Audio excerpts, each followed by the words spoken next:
Moving to the aftermath of Hurricane Milton in Florida. Drone footage showing you the destruction. It's nearly everywhere in its path. Florida state leaders today saying the storm did not turn into their worst case scenario, but still proved to be a major nightmare. Milton dumping 18 inches of rain on the city of Tampa Bay. In St. Petersburg, home of the Tampa Bay Rays, their stadium right here nearly destroyed, as you can see from this drone footage showing the remnants of what was once a fabric roof on the stadium, ripped off by the powerful winds.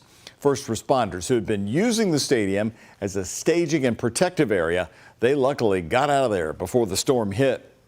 Well, Milton made landfall as a powerful Category 3 monster storm, bringing a hurricane surge of nearly 10 feet of water.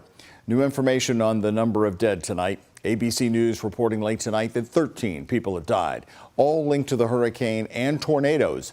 That's a number that is still expected to rise again. ABC's Jacqueline Lee, who surveyed the aftermath, has the latest from St. Petersburg.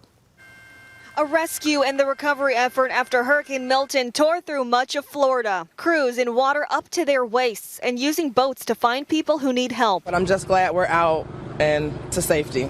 And to where we can charge up our phones because I don't have any power because of my family is probably wondering where I'm at. The Hillsborough County Sheriff's Office sharing this video as two deputies helped a teen boy wading through floodwater. The Category 3 hurricane made landfall Wednesday night, more than 3 million people without power. In St. Pete, a massive crane collapsing onto a building. Part of the roof of Tropicana Field, home of the Tampa Bay Rays, ripped off. From above, you can see debris littering the field. Christy Austin lives right next door. Sounded like waves hitting our windows. I got rain up to practically my knees in my apartment.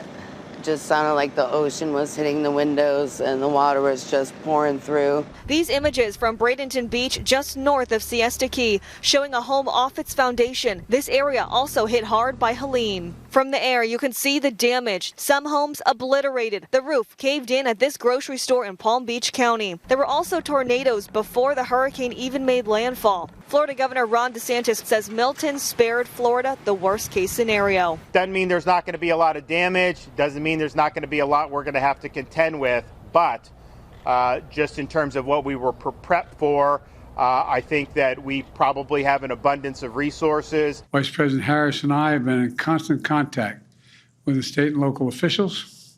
We're offering everything they need. Meteorologists say Milton is the third hurricane to make landfall in Florida this year, tying the record for the most in a single season. Jacqueline Lee, ABC News, St. Petersburg.